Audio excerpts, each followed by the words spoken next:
Hi guys, buhay OFW. Minsan masaya, lalo na pag lumalabas. Pero pag ambay ka lang talaga sa bahay, ayun, maisip mo pamilya mo. Kaya minsan,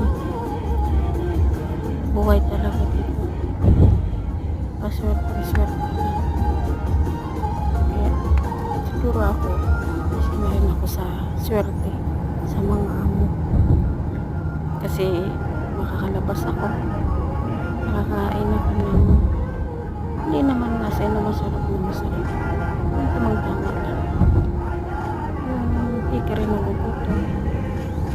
Kung anong gusto mo, minsan makabili, minsan wala. Kaya ano lang, laban lang talaga. Laban Japan.